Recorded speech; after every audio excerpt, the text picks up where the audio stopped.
Welcome to Eating Better on a Budget, Top 10 Tips. My name is Megan Ellison.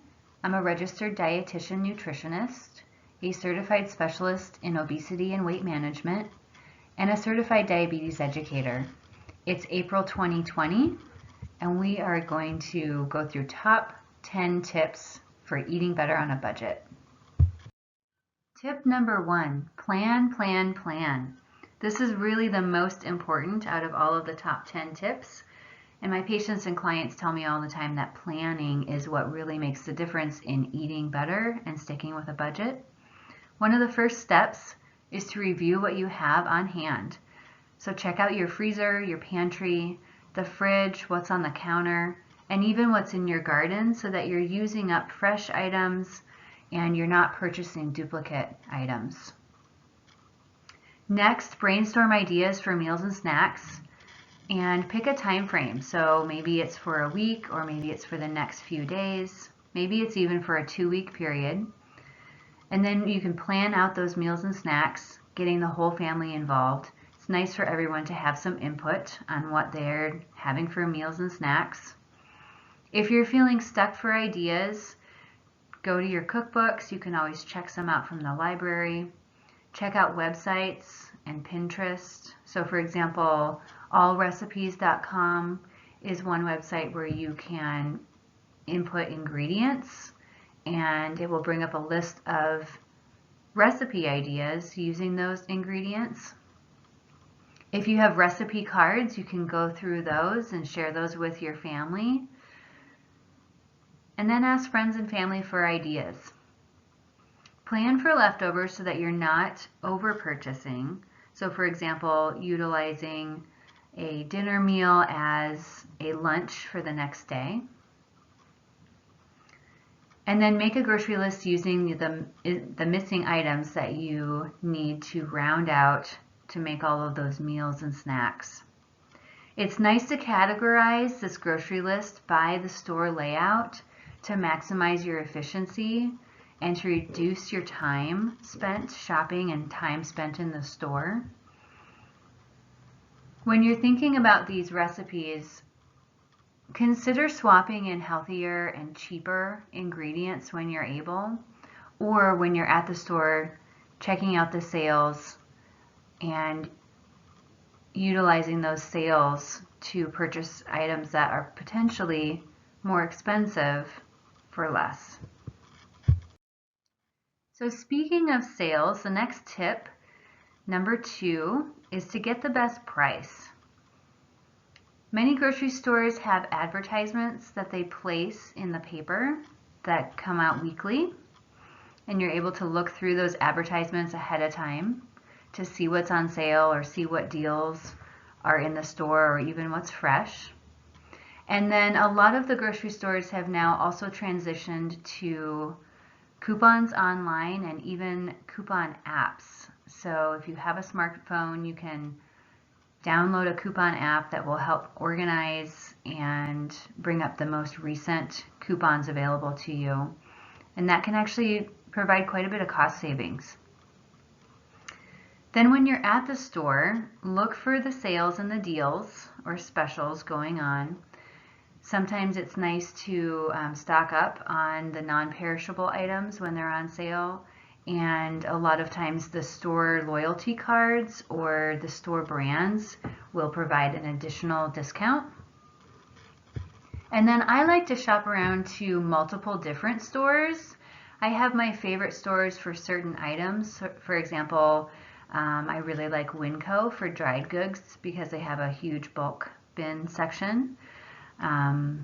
Seafood, I tend to get seafood at Costco or at our Whole Foods or from the local seamonger here in Edmonds. For produce, it depends on the produce, but during the summer, the farmer's market is my preference, with some of the Asian grocery markets like we have here in this area, H Mart and Ranch 99, which tend to have a lot of ginger and some more of the Asian herbs and spices and vegetables available that you don't find everywhere else, and very good deals on those. And then for paper products, I tend to shop at the box stores like Costco, or Cash and Carry is another one of the larger stores that supply restaurants. So utilize your different stores for different purposes. One of my favorites that I go to first typically is Grocery Outlet, and I tend to get some of my staples there, like for example hummus is always cheaper there than at the other grocery stores. So I have a few items that I get at different stores, and I'm getting the best price at each location. It also helps me to just stay on top of where all of my clients shop, so I'm familiar with all of the grocery stores out there. Tip number 3 is compare and contrast. So what I mean by this is look at the cost per weight or the cost per volume for the items and see if there's a better deal. So for example, when you are weighing produce, you want to look for the price per pound. There should be scales around the grocery store where you can actually weigh that produce and see the weight of the item and then multiply that by the price per pound to get your final price. And then check that against other ways that this produce has been bundled. So for example, sometimes there will be a bunch of bananas versus individual bananas, and you can check out the different price per pound to see which is a better deal. Or sometimes there will be cases of items versus individual items. So you can do the math on that and make sure that you're getting the best deal. The same goes for canned goods. So some of our canned goods are different sized. It's nice to look at not just what the retail price is, but also what the price per volume or the price per weight is. So for example, here we have a can number 1 that is smaller, it's a 10-ounce can, compared to can number 2, which is a 28-ounce can. Now obviously the retail price for can number 2 is higher, it's $1.12 versus can number 1, which is 60 cents. So you're going to be paying more total for can number 2. However, when you look at the price per ounce, can number 2 per ounce is actually a cheaper deal. So when you're comparison shopping, you really can look at those volumes and weights and see what is the best deal, but also think about how much of this item you're going to use. Even if can number 2 is a better deal per ounce, if you're not going to use all of that, then it could just be a waste of money and a waste of food. In the United States, we are wasting about 30 to 40% of our food post-consumer, so that means like from retail and at the consumer level, about 30 to 40% of our food is going to waste. So we want to make sure that we're not over purchasing. So just because a bigger can might be a better deal per ounce or per volume, if you're not going to use it, then you might want to go with the smaller can and you'll have less of a sunk cost for that smaller can. Tip number 4, buy in bulk. So I've already mentioned some of the big box stores. I tend to like these stores for non-perishable items. For example, canned goods like cases of black beans or quinoa, frozen vegetables and fruit. And then sometimes I will purchase perishable items there if I know that I'll for sure get through them. So for example, yogurt or eggs. Some paper products are cheaper buying in bulk at these big box stores. And then I like to utilize the bulk bins at my local grocery stores to get exactly the amount I need. So this is kind of the opposite idea of buying in large quantities, but buying in small quantities or quantities that are precise to what your grocery list says. So for example, smaller amounts of a whole grain, small amounts of seeds and nuts, even spices, especially if you're unsure of the spice or it's a new spice to you, You can go to these bulk sections of the grocery store and get just exactly what you need so you're not over purchasing. And remember, bigger is not always better. If you are buying items, especially perishable items, that are cheaper from a box store, but then they're going to waste, in the end, it really isn't a better deal for you or for the environment. Tip number 5, buy in season. Pay attention to what looks fresh at the grocery store. And if there's a lot of it, it also might be an indication that that item is in season. Sometimes markets will even label the local and fresh items. For me, I look for these local tags from a purchasing sense, not because they're necessarily cheaper, but because I know that more of my dollars are going to the local farmers. And sometimes that means that I'll actually pay a little bit more for an item because I know it's fresh and local, and I can make that choice with my food dollars. At the farmers markets, you can ask for bulk discounts. A lot of times they will offer cases of items at a cheaper price. And then at the end of the market day is another good time to find good deals. Oftentimes the farmers do not want to take that produce home with them, so they will sell it in bulk or sell it at a cheaper price towards the end of the market day. And then if you are buying in season, a lot of times we may be getting larger quantities of items. So when I get, for example, peaches or apples home in bulk, I tend to freeze them right away or can or dehydrate them. So I'm using them in different ways. I'll have some fresh, but then in order to use them over time, I process them in different manners so that I can enjoy them not just in season, but out of season as well. And then I like to buy my produce in different ripening stages, so a variety of stages of ripeness.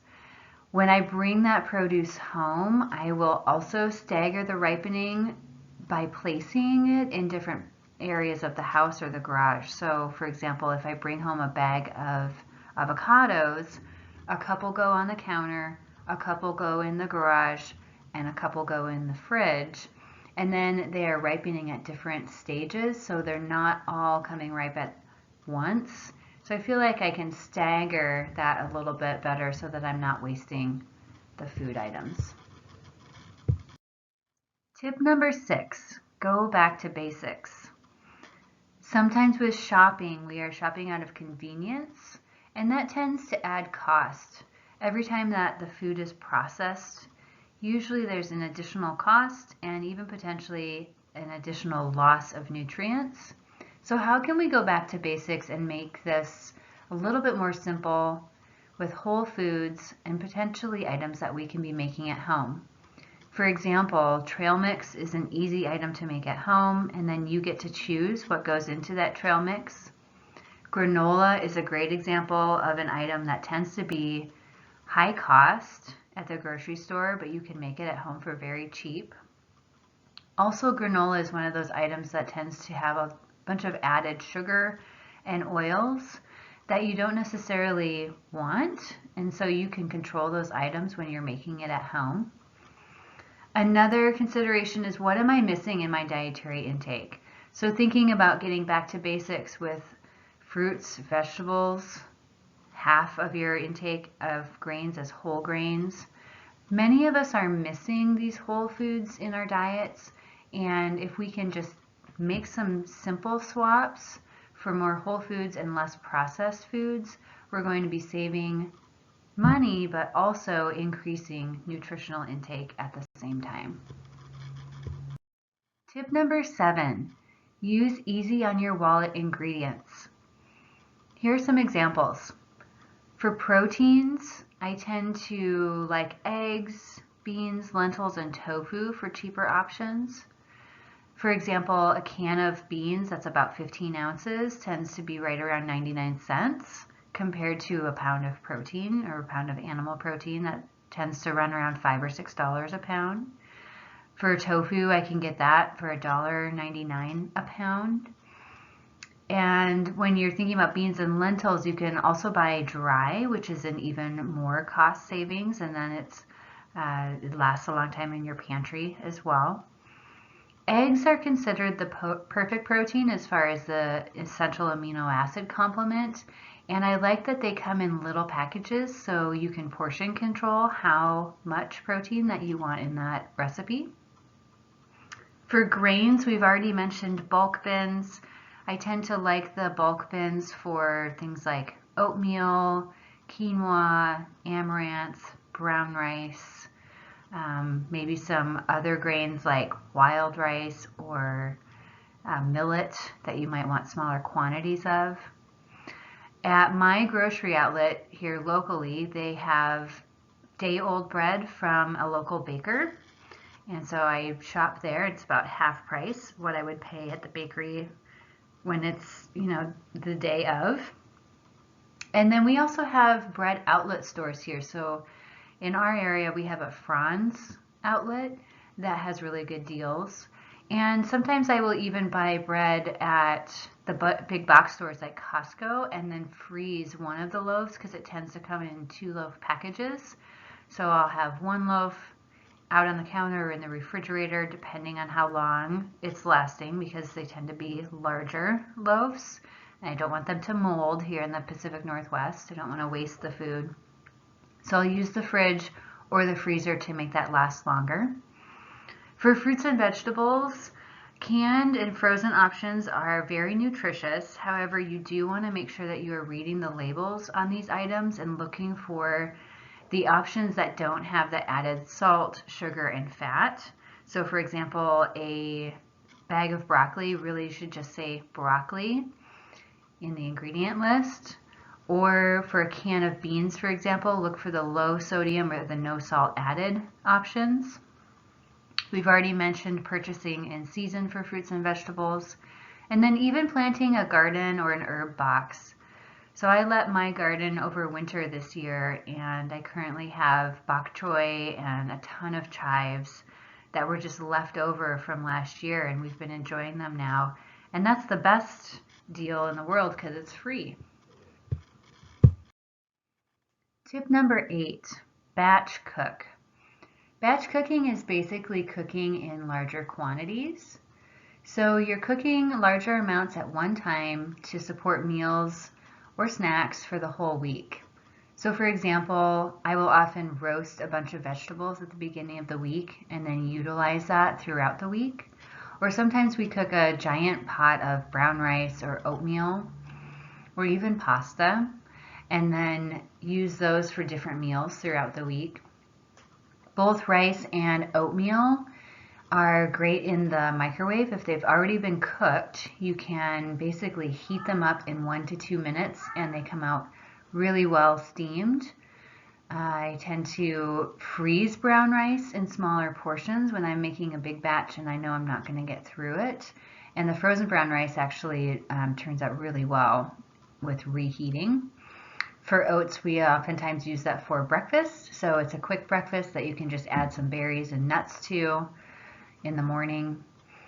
But you do want to make sure when you're batch cooking to think about how you're going to utilize those extra portions, because when you're making large quantities like that, sometimes we tend to get bored or we get a little tired of eating the same thing over and over again. So think about how much you're making, how you're going to utilize it, and if you're not going to get through it, just go ahead and freeze those into individual portions that you can use in the future. This leads into tip number 9, get creative with leftovers. So when you're using leftovers or you're batch cooking and you have a lot of an item, it's nice to change up the flavor profile with different sauces or different spices just to keep the variety and even the nutrient variety so you're not getting tired of having the same thing every night. So for example, if you grill up a bunch of chicken on the weekend, I would want something like maybe a teriyaki one night where I've got brown rice always on hand, frozen broccoli, some of the grilled chicken, and a little bit of a teriyaki sauce. Or fajitas. So we always have peppers, we always have onions, and we always have tortillas. So I might use a fajita mix, like a spice mix that I've made at home, to just season the vegetables and the chicken and toss that all together for a quick dinner. Or even just cutting up the chicken as is, as straight up grilled, and putting it on a salad like a Caesar salad. Oftentimes I will use the item whole at first and then mix it into different mixed meals. So for example, if I bring home a rotisserie chicken, the first night I'll typically use just the chicken breast as is for a really quick meal with a baked potato that takes 5 minutes in the microwave and steaming some broccoli on the stove. It's literally a 5-minute meal, and then the rotisserie chicken goes in the fridge for later. And then I'll shred it and turn that into quesadillas or add it to soup or maybe a different kind of a casserole. If you're starting to get tired of the item, again, just freeze it for later. And speaking of rotisserie chickens, I always save the carcass for later. I just throw it in the freezer, and then when I have extra time to make soup stock, once I've got a couple of those leftover bones and skin and cartilage, it's a great base for making your own stock for cheap. Tip number 10, be smart about eating out. This goes back to planning in the first place. If you have a plan for dinner at home, you will be much less likely to eat out. Sometimes I will use my appliances to help with this. So for example, my slow cooker in the winter time, if I know that there's something already cooking at home, I'm much less likely to be tempted to go out or grab something fast on the way home. My Instant Pot is great because I know that I can make a meal in a quick amount of time and it's going to be easy. And sometimes I'll use multiple kitchen appliances at one time just to make that meal go together a little bit smoother. If we don't have a plan for dinner, then we have backup meals, or kind of our go-to meals that we know take less than 30 minutes to prepare. We know are winners, or that the family will like it, and they're made from items that we always have on hand. So for example, at our house we do potato patch, which is basically just potatoes in the microwave. I like sweet potatoes. My husband likes russet potatoes. While the potatoes are cooking in the microwave, I will steam some broccoli or some sort of vegetable on the stove, or maybe saute whatever veggies we have. Open a can of beans for some protein on top, a little sprinkle of cheese for protein on top, maybe even some seeds like sunflower seeds. And just basically top that potato. So the potato is the base, and you should top it with a bunch of vegetables and other goodies. And it's a quick and easy meal that takes about 10 minutes. Fish tacos is another family favorite. We always have lettuce, shredded cheese, some frozen breaded fish fillets, and salsa and ranch. So basically, while the fish fillets are in the toaster oven, I will assemble the fresh ingredients, so the tortillas and lettuce, maybe some chives, black olives, and then the sauce is basically just half ranch, half salsa. Mix that together, and by the time that's all together, the fish are done, and it's about a 15-minute meal. And then we also do a lot of dinners as just salads for our main course. Salads as an entree. And basically with that, what you're looking for is making sure that you've got some protein on that salad, and then you can also add some heart-healthy fats like avocado or sunflower seeds, and then even potentially some carbs like fun little crunchy things like croutons or little noodles on the top for a little bit of crunch. Sometimes we'll even add fruit in the salad for our carbohydrate. But have your go-to meals that you know that you can make at all times, so that you always have that plan B if plan A falls through. And then learn how to make some of your favorite restaurant meals at home. You really get to control the ingredients and the portions when you do it at home. And there are so many really great recipes online that you can find from, like I mentioned, all recipes, even just searching Pinterest, Even going to the restaurant site itself, sometimes they'll actually give you their recipe and you can make it at home and recreate that same dish.